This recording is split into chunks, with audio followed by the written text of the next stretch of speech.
your thinking cap. Socially conscious talk that's entertaining with a dash of humor and the top sports stories of the week. It's time for Ain't No Half Steppin' with Marcus J. Sellers has Jordan.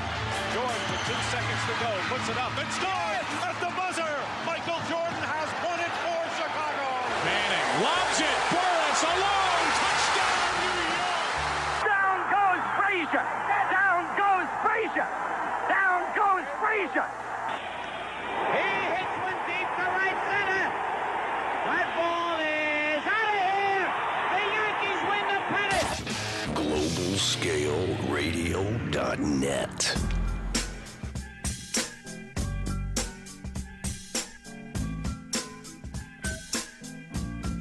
If you're lying, then you must be half stepping. Ain't no half stepping with Marcus J back live for the first show of 2013, January 7th, 2013. Ain't no half stepping with Marcus J is live on GlobalScaleRadio.net. MixLR.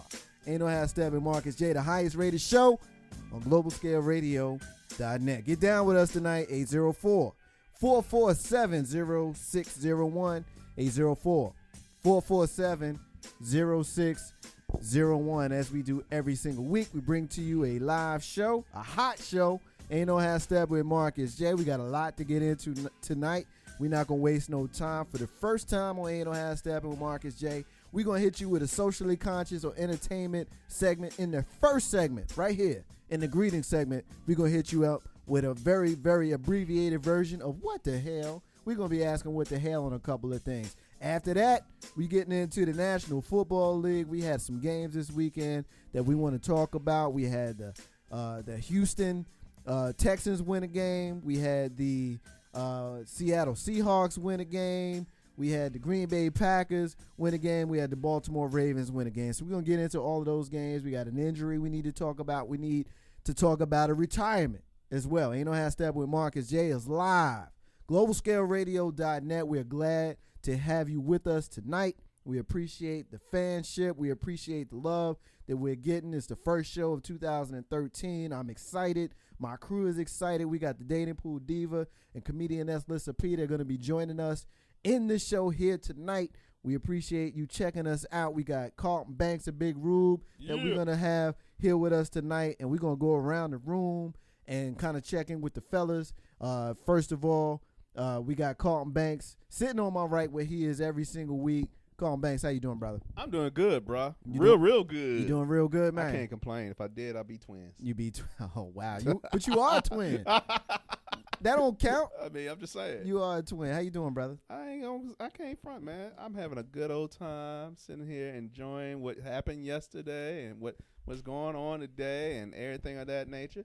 People are upset. People fighting on the football field. I mean, what kind of mess is that, dude? What kind of sportsmanship? We got plenty of time. I know we do, but I'm just saying, I got to lead up to it. We know What? We know how you do. I got to lead up to it. We gonna come to A Dallas fan about sportsmanship? I don't got nothing to talk about. We gonna talk. Hey, what? We gonna introduce you, Big Rube. I mean, All right, listen. His hat went too tight. That's what it is. It is. That Santa Claus hat he wearing is too tight. As I mentioned, we got an abbreviated version of what the hell we gonna do right here in the first segment. So we're not gonna take a lot of time on the greetings and salutations. So I'm gonna do what I do every single week at this time and say, Big Rube.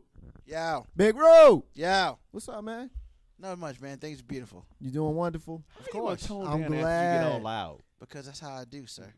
It's called control. He trying to bring his sexy back. I don't have to bring sexy back. Well, I'm already sexy. Yeah, whatever. Wow. You better Don't bring hate. it back. You sexy, Don't man? hate. I'm You not better bring sure it how I back. feel about Don't hate. Big Rube claiming sexy, but Hey, you know it is what I didn't it ask is. you about you claiming I'm anything. sexy and I know it. I mean, So, all right. Hayden doesn't look good on you, Banks. Nah, it is. It don't. So you doing all right, Big Rube? Yeah, everything's great.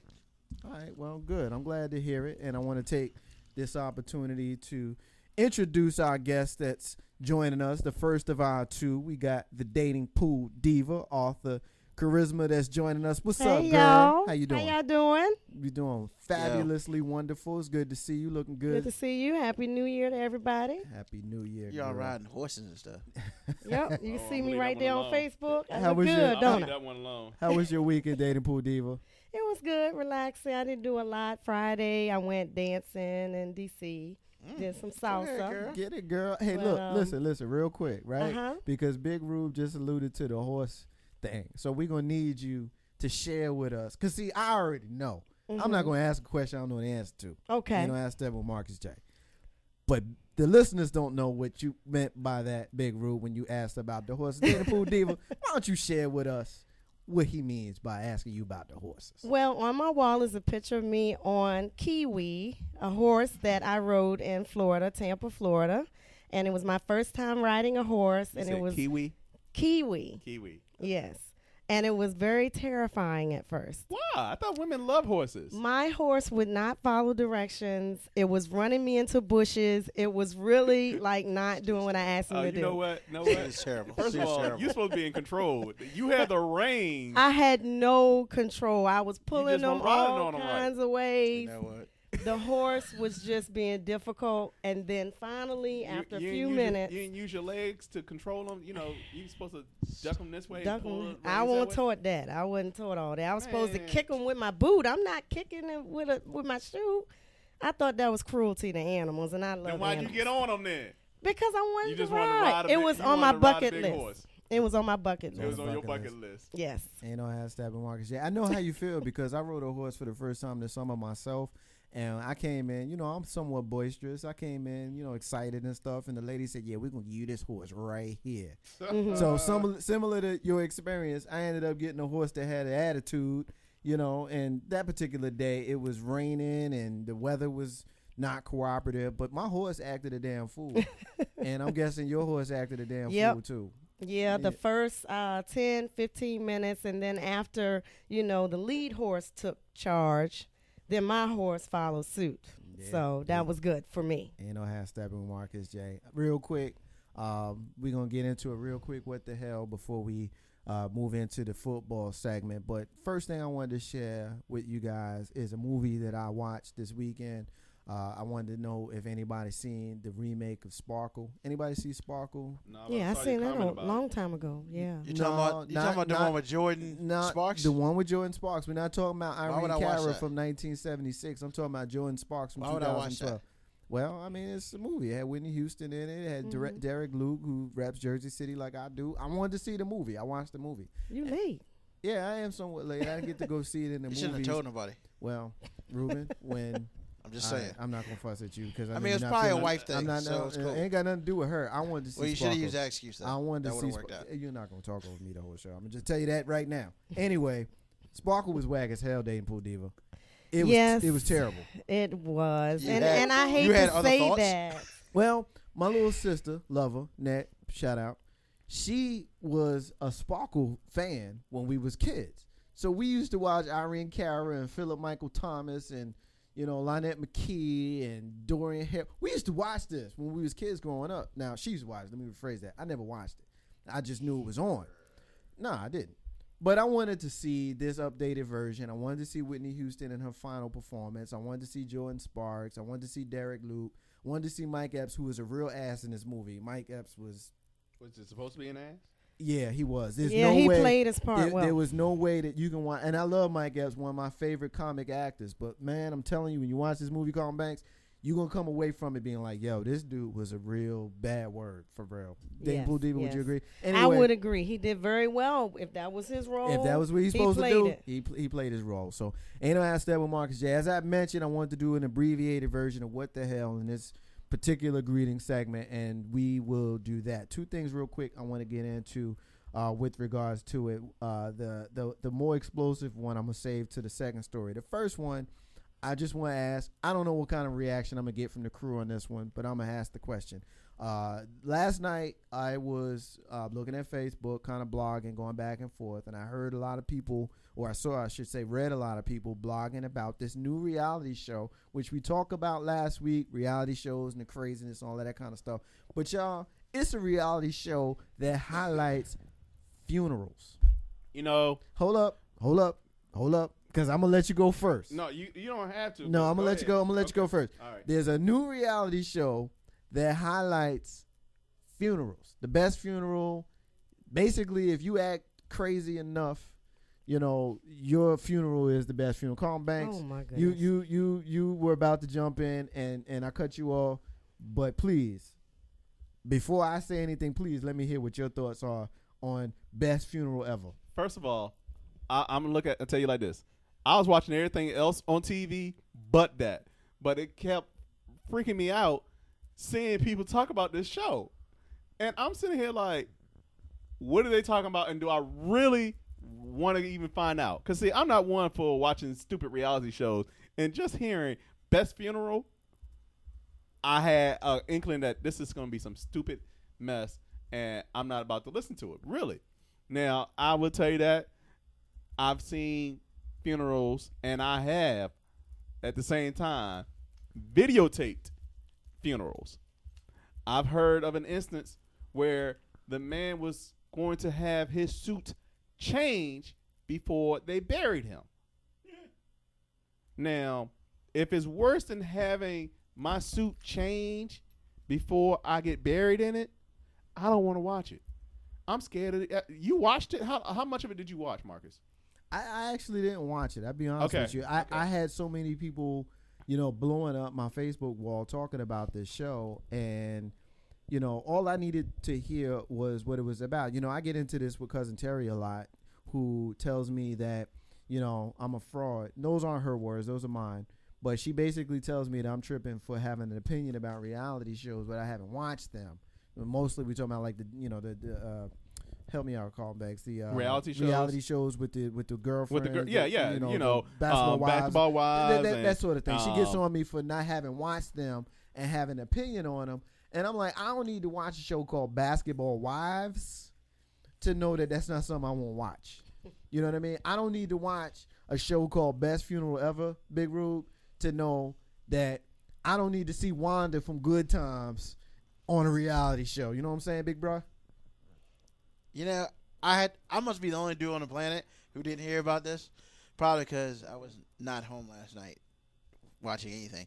But that's first of all terrible. Number one, and number two, who I don't understand a best funeral thing. That's just tacky, dumb, stupid, ignorant. They had natural selection. Natural selection. They had and again, I didn't watch. This is all secondhand, so I guess if we were in court, this would be inadmissible.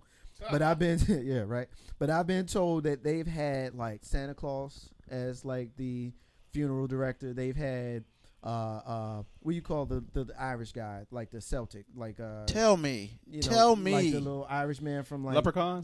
There you go. They had like dudes as leprechauns. We talking about a black church in freaking Dallas, Texas. I was gonna say, are these people of both races, all races, or just? I mean, I don't understand it. Again, I didn't watch the show. What channel was it on? It was on TLC, which also has a reality show called like. It's like built around T-Boz. Have you seen the Cougar one? Cougars? Yeah, I've heard about that. Cougar one is hot. Dating pool. Only Banks. Can we get back on this crazy funeral, best funeral ever? Okay, they're going to salsa dance at mine. Okay, I'm going to go out with a bang, and they're going to have fun at my funeral. You're supposed to. Get it, girl.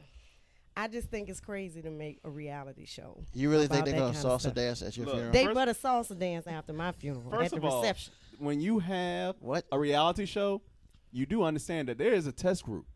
There are people sitting in the room just like us, and they are monitoring their reactions and see how they will respond. Right. That's how pilots get launched, and that's how shows get placed on TV.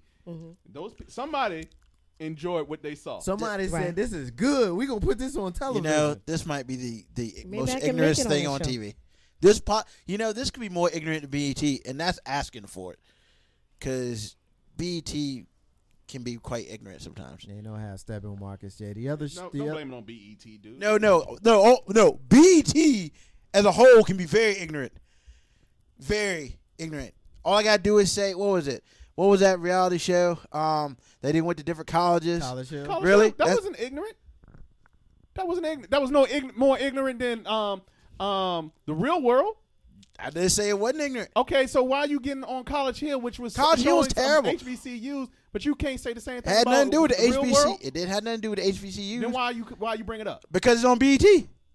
But who are they supporting? They ain't See, he supporting about to me. start a fight. They ain't He supporting ain't getting me. on you, Marcus, but I'm about to get him. They ain't supporting me. Who wants to go to ODU?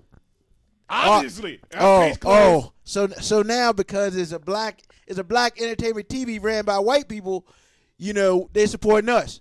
Yes. You get back to me on that one. Yeah, You get back to me on that one. I agree with the both of you. I'm gonna go ahead and make the final comment on this because I want to get to the next real quick one so we can move on to football. But I personally enjoyed College Hill. I am a voyeur when it comes to certain kinds of shows. But when they lost me was when them two girls got to fighting in the Virgin Islands. That's when they lost me. College Hill wasn't really about that kind of stuff in the first couple of seasons. It was more about watching the students do what students do. Is there HBCU in the Virgin Islands? It was It was Really? more about I didn't know that. hold up. It was more about college students doing what college students do. It was when they got to the Virgin Islands when those two girls got to fighting. And if you watch College Hill, you know that was the last season. That's when they got canceled, when them girls got to fighting in the Virgin Islands. But in Virginia State, here in 30 miles from here in Richmond, Virginia, it was a good show. I enjoyed it because it wasn't necessarily about nonsense and buffoonery. It was more about them showing what college students do. They were showing the projects. They were showing the community service, things of that sort. I enjoyed the show. But I'm with you on BET, Big Rube. Never been a fan of the station since the early 90s or late 90s when they started going away from your Teen Summit and your Ed Gordons and your Donnie Simpsons and stuff like that, and they started doing the booty shaking stuff. That's when they lost me. Ain't no ass Steppin, Marcus J. Call us up, be down with us, 804-447-0601. The last thing I want to get into on what the hell before we move into football, and I know we're going a little bit out of sequence, but there are a couple things that I wanted to get into tonight. With regards to a couple of things before we got into the Diva Diaries. Carlton Banks is also going to be asking, what do you think about it? He's got a question that he's going to be asking you in the 8 o'clock hour. Other thing I wanted to ask about is a lot of us have seen Django. A lot of us have not seen Django.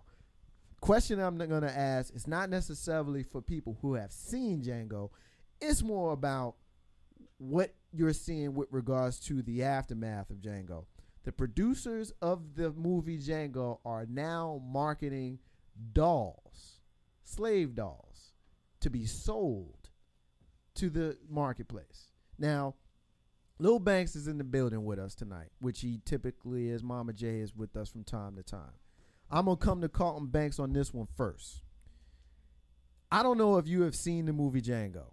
I know me personally, I haven't seen it. I will eventually see it. Everybody gets on me. You going to want to see the movie? They say the N-word. You hate the N-word. Can't have a movie about slavery in 1858 and they don't use the N-word. I'm not going to go in there and be a prude, be tripping off of the N-word. I'm going to not be tripping. But what I am going to have a comment about is the fact that they're going to be selling slave dolls. They're going to have a Django doll, which is in the likeness of Jamie Foxx. They're going to have a doll that's in the likeness of Samuel L. Jackson. You don't have to have seen the movie to know the character that Samuel L. Jackson plays in the movie. He's the house person. He's the house person. And some of the field persons. So, Carlton Banks, I'm going to come to you first. Django dolls. What's your thoughts, bro? I'll tell you like this. Django dolls need to be publicized and put out there because, for one, any movie that has a following, they do have to promote themselves in a toy standpoint. The movie in itself reflected forms of slavery and racial tension. So therefore, you're going to have a doll that is going to support or show what happened. As a matter of fact, I was coming in here today and listening to one of the gospel stations, and they were helping to promote the fact that these dolls are out there. They were out there. They're out there on eBay or Amazon or wherever. Quentin Tarantino, I look at it like this. Thank you, Quentin Tarantino. Thank you for Steven Spielberg for having the gall to put a movie like that out there and have it out there and make it available for people to watch. Danny Bull Diva? I kind of agree with Carlton Banks. You do have to promote your movie. However, do we have to have slave dolls? I mean, think about all the positive black movies that have been out there. And they don't have dolls for those. You have all kinds of positive movies, that have been out there about Martin Luther King or, Malcolm X, whoever, Ali, where their dolls at? So I'm just basically saying, like, if you're going to put a doll out for black movies, do it across the board. Don't just do the slave dolls. You blame the producer for that. That's their fault. Big Rope. They really coming out with slave dogs, man. They're coming out with Are slave you dogs. kidding me? I'm This not- is I'm the not kidding stupidest you. crap ever. Nah. They ain't come out with no dolls for Ted. You don't see no teddy bear Teds running around here. But Ted was his own type of movie. All right. Again, But if it- you want to publicize your movie, what are you going to do? You're going to do everything you possibly can to show people that it's out there. Ted, they didn't make a doll. Okay, well, heck, how you going to sell Ted? He's a teddy bear. How many teddy bears can I go out there right now and get? That's not the point. The problem is, I mean, you would put out slave dolls, but you don't put out any dolls for Resident Evil. There are no Resident Evil dolls out there. I'm pretty sure they are. They're Resident Evil dolls, but here's the thing that I'm gonna say on it. Slave dolls? Here's the thing I'm gonna say Kidding on me? it. I got a big problem with slave dolls. I got a huge I got problem a with that. big problem with slave dolls because the same director, Quentin Now, first of all, Carlton Banks makes a very valid point. When you watch Star Wars, they're Star Wars dolls. When you watch Lord of the Rings, they're Lord of the Rings dolls. But just because you market your movie for Star Wars with dolls doesn't mean that it's appropriate to have a slave movie and have slave dolls. This is the same director who had a movie that was controversial, that was based around Nazis and Jews, called Inglourious Bastards a few years ago, who didn't have Jewish slave dolls. Okay, because Jewish that's an oxymoron. Jewish slave dolls. Whatever. The thing is, Jewish people don't go for that bull. Okay, these are the same people who a couple years ago, Michael Jackson had a song called "They Don't Really Care About Us." In that song, he said, "Jew me, sue me, everybody do me, kick me, kike me, everybody, whatever he said." Yeah. Kike, of course, is a word that they don't like. And they made this man go through every single record that was on the market, pull them off, redo the song, okay? Yeah. And take that word out because they don't like that word. My apologies to anybody that may be offended because I realize that word is not a word that should be said. But the point I'm making is certain communities don't put up with that nonsense. If our community always puts up with it, that's the reason why we do it. And there's no reason for them to put a doll out, a slavery doll, to market a movie that everybody is going to see anyway. This movie was the highest rated movie at the box office last week, and they're over 100 million already. You gonna put out slavery doll, Big Rube? I mean, it's I find this to be crazy because you know what? If Spike Lee would have did it, it wouldn't be no slave dolls out. Going back to the Spike Lee stuff we had a couple weeks ago, I'm just saying, why are we putting out? I don't understand the purpose of slave dolls. Let me ask you How this. you gonna sit here with your kids in place? What are you gonna do? You Is gonna he play? Is the doll a slave doll or was the actor in the movie a slave?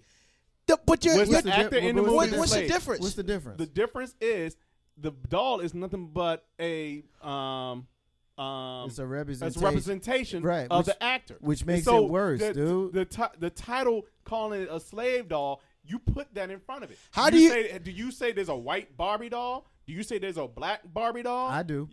Okay, you do. But how you gonna- But do you see But that? Or well, do you do let that me ask you often? this. Let me ask you this: if you give a child a slave doll, what do you think the child's gonna do with the doll? See, I think that we as black people in this Exactly. I think that we as black people in this country have a greater responsibility than the majority does because the majority is what you see. I think that our children see these certain things and they look at them and they see themselves in a mirror image. Okay? If everything you see is white and good and prosperous, and everything you see is bad, is black and bad, and slave, and things of that sort, that kind of thing sticks in a child's mind, and they grow up with that kind of thing, on them. But And I'm you not, as a parent should be able to change that. yeah, but it's not that simple. My It's not question- that simple. You can say you as a parent can change that, and you have a child. Your child is 10 feet from us right now, and you can say that. It sounds good, but the reality is that he's going to see things, and he's going to formulate his own opinions, and you ain't going to be able to do nothing about it no matter what you think and no matter what you say. Can I get clarification? Is Quentin Tarantino signing off on this type of thing, Yeah. or is it the company has created the slave doll. Quentin Tarantino's name is on it. I looked it up. Well, his name is on it. Okay, because this is the first time Quentin Tarantino's ever came out with dolls. Yeah, well, that's why I'm kind of. It's a Didn't bit he odd. I looked it up, and Quentin Tarantino is endorsing these dolls. Didn't he do one for Machete? Maybe he did, maybe he didn't. I thought But he the did thing, one for but the thing, Machete. but the thing is, even if he did one for Machete, okay, even if he did one for Pulp Fiction, okay, even if he did one for Inglourious Bastards, does not mean that me as a black man don't have the right to be offended by a doll on the market that's a slave being sold to children. Because at the end of the day, I don't know too many grown people that's gonna be walking around being like, "Yo, I need to get that Django doll." Did you hear the irony of what you just said? We are buying slave dolls for children, like people used to buy slaves for other people. Yeah. I mean, really? And then the fact that Banks heard it on a gospel station makes it even worse. Ain't no half stepping, Marcus J. We're gonna leave it there. We're gonna take our first break of the night, and when we come back, we're gonna get into the National Football League. We're gonna get into the National Football League. As I mentioned to you, we wanted to get that quick. What the hell out of the way. And now we're going to get into the football. Ain't no half stepping, Marcus J. I want to give a quick shout out to a friend of mine who's having a birthday tonight. I want to say peace to my girl Ayana. And Roanoke, Virginia is her birthday tonight. I want to say peace to a friend of mine from Jersey City, New Jersey, living here in the VA. Ain't no half stepping, Marcus J. Be back in a minute. Hey, y'all, it's Ayana on the check-in from Roanoke, VA, and I'm listening to Ain't No Half Steppin' with Marcus J. Check him out on globalscaleradio.net.